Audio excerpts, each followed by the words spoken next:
Salut à tous, j'espère que vous allez bien. Je vais bien, même si c'est vrai, je ne le cache pas, je suis vraiment fatiguée depuis à peu près 3 semaines. Ceux qui me connaissent en connaissent la raison, ils savent pourquoi, mais bon, c'est vrai que j'accuse le coup ces jours-ci. Mais je suis là. Et je suis là aujourd'hui pour vous parler de quoi? Pour vous parler de ce que l'on appelle en dermatologie les mélasmas. Qu'est-ce que c'est que les mélasmas? Je suis certaine que vous en avez déjà vu, peut-être que vous en avez également. Ce sont les taches hormonales que l'on peut avoir sur le visage. Donc, si ça vous intéresse, don't go! Stay with me! À tout de suite!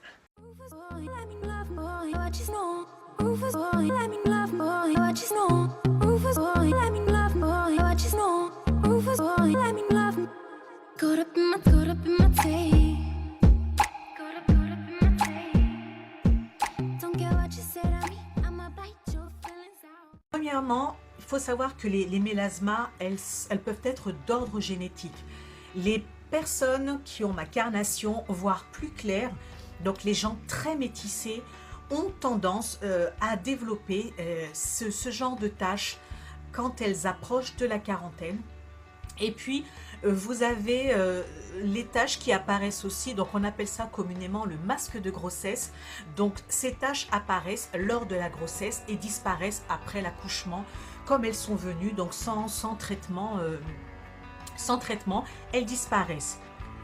Ces taches apparaissent, moi j'ai envie de dire fréquemment, sur des zones bien spécifiques. La première zone, et c'est vrai que c'est vraiment moche, j'ai connu ça personnellement il y a quelques années, donc c'est la fameuse moustache. Donc vous avez cette tache qui apparaît sur la lèvre supérieure et c'est vraiment pas joli. Et je suis en train de regarder une bestiole sur mon mur. Pardonne-moi. Ouais, non, je la surveille. Donc la moustache, elle peut apparaître aussi sur le nez, j'appelle ça Mickey, c'est nul, hein, je sais, mais j'ai vu des gens avec les petites taches comme ça, bien rondes sur le bout du nez. Et puis vous avez les deux pommettes là, ici, sur les joues, et puis vous pouvez en avoir sur le front. Quand le décolleté n'est pas protégé des UV, j'ai également vu des patientes avec donc ces mélasmas sur le décolleté. Qu'est-ce qu'on peut faire? Premièrement, se protéger impérativement des UV.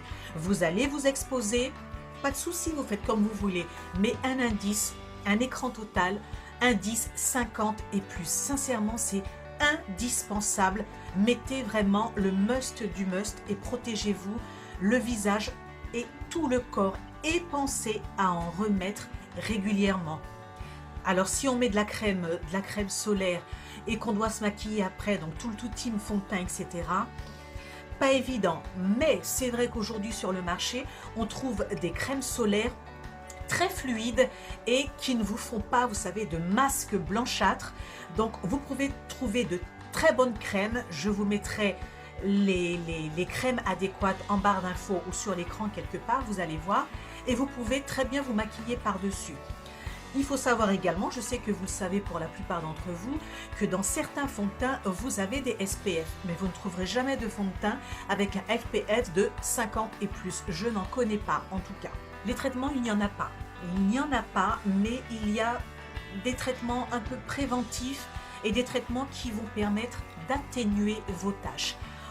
On peut parler de peeling à base des peelings glycoliques. Donc ce sont des acides, c'est souvent à base d'acides de fruits mais très concentrés. La première concentration commence à 15 et elle peut aller jusqu'à plus de 70. Donc vous voyez que ça peut être progressif. En termes de résultats, ça va atténuer vos taches. Ça va atténuer les taches, mais ce sera juste transitoire parce que les taches vont revenir. Le peeling, il faut faire attention. Si vous voulez faire des peelings glycoliques, faites-les en institut et surtout, c'est ce que je vous disais dans ma vidéo qui parlait de l'épilation laser, assurez-vous qu'il y ait un médecin sur place parce qu'un peeling mal dosé et qu'on n'a pas observé, c'est-à-dire qu'on a loupé les signes précurseurs d'une brûlure, ça peut être très grave. Donc il faut que le médecin soit présent pour savoir quel type quelle concentration mettre sur votre peau. Premier signe qui va démontrer une brûlure superficielle, vous allez avoir sur certains endroits de la peau va devenir blanchâtre et elle va gonfler. Elle va gonfler et devenir un peu mousseuse. Dès que l'on voit ce genre de signe, il faut neutraliser le peeling tout de suite. Il faut le retirer. Si on ne retire pas, vous avez cette petite blancheur sur la peau qui va s'étendre. Vous allez neutraliser, d'accord? Donc le produit n'aura plus d'effet sur la peau. Mais le lendemain, vous allez vous réveiller avec une tache noire sur la peau. Donc c'est une cicatrisation de la brûlure. Donc c'est une petite croûte qui va se former et vous allez la garder pendant quelques jours et ça brûle. Donc les peelings, il faut faire attention, ça donne de très bons résultats. Pour ma part, j'en ai fait quand même pas mal à une époque et les effets vraiment bénéfiques des peelings, c'est un éclat sur la peau, mais juste, vous avez une peau mais lumineuse, rajeunie. Moi, c'est ce que je retiens des peelings glycoliques. Autre traitement, alors celui-ci a fait ses preuves, certes, mais il peut être dangereux dans le sens où il ne faut pas en abuser. Là, on va parler d'hydroquinone. En France, c'est très réglementé, l'hydroquinone. Moi, je voyais des gens partir aux États-Unis, au Canada, acheter des crèmes à base d'hydroquinone avec un pourcentage relativement élevé. En France, vous n'allez pas trouver ça parce que l'hydroquinone, comme je vous le disais, c'est vraiment réglementé. Par contre, ça agit très vite. Ça agit très vite, mais il faut faire attention quant à l'application de ce produit. Donc, vous avez la tache hormonale, donc le mélasma. Il faut, en fait, quand vous allez utiliser ce produit, donc il est souvent sous forme de crème, de gel. Donc, c'est préparé en pharmacie. Donc, il vous faut une ordonnance. Donc, le médecin va vous prescrire l'ordonnance. Et en fait, c'est elle qui va mettre le dosage en hydroquinone. Et en pharmacie, on va vous préparer ce gel. Il sera soit dans un pot, soit dans un tube et avec une durée limitée. C'est-à-dire qu'au bout de 15 jours, 3 semaines, ça le pharmacien vous le dira, vous jetez. Vous ne gardez pas, vous jetez. Et quant à ce qui est de l'application, il faut que ce soit excessivement précis. Donc vous prenez un coton-tige et vous ne mettez l'hydroquinone que sur la tache. Ça veut dire que vous ne dépassez pas. Comme c'est un traitement très dépigmentant, si vous dépassez de la tache, ben vous aurez une auréole blanche autour de la tache. Et là, vous allez jouer les Homer Simpson. Ça va être, mais vraiment, en fait, il faut vraiment ne pas dépasser. Quand vous mettez effectivement bien correctement sur la tache, au bout de quelques temps, la tache va vraiment s'atténuer, voire disparaître. Mais toujours transitoire. Toujours transitoire, surtout si vous habitez dans des endroits chauds comme aux Antilles ou autres. Voilà, ce ne sera que transitoire. Si vous habitez dans des endroits tempérés, si c'est l'hiver, j'ai envie de dire, vous êtes sauvés.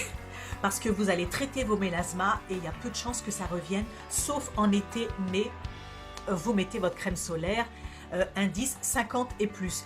Donc l'hydroquinone, bien, mais comme je vous le disais tout à l'heure, il ne faut vraiment pas en abuser parce que si on abuse de l'hydroquinone, la tache, plutôt que d'être marron, elle va devenir rouge, voire violette.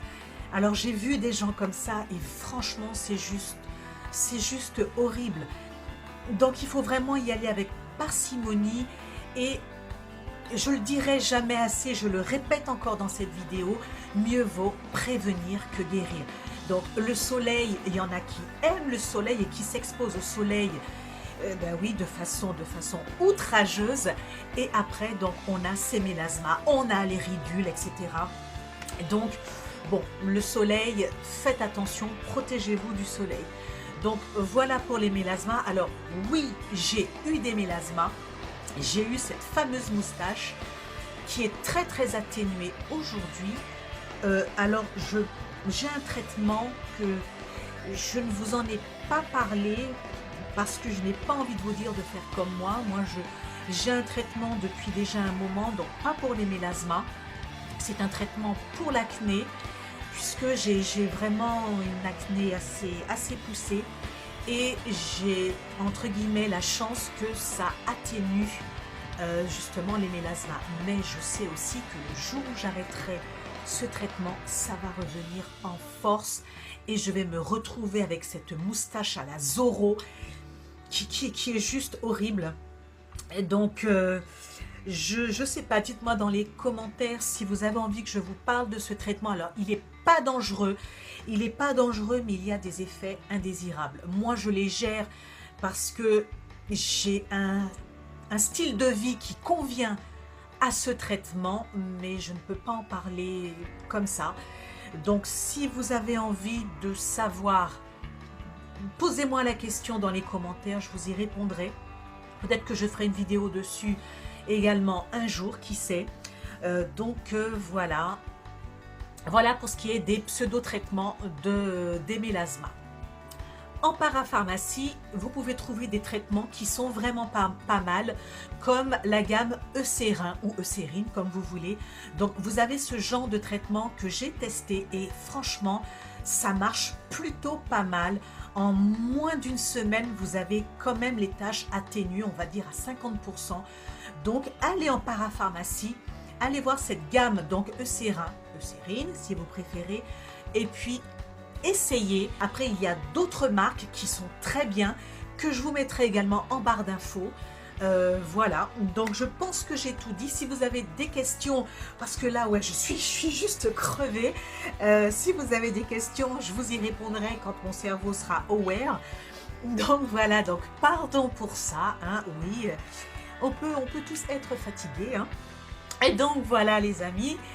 Donc je vous fais plein de bisous, je vous dis à très bientôt, j'espère que je serai en meilleure forme, mais ça m'étonnerait, j'en ai encore pour un mois à tenir comme ça. Donc plein de bisous, vous avez vu, je suis crevée, je vais aller mettre mon pyjama et je vais aller faire dodo. Voilà, donc plein de bisous à vous et je vous dis à très bientôt, bye bye.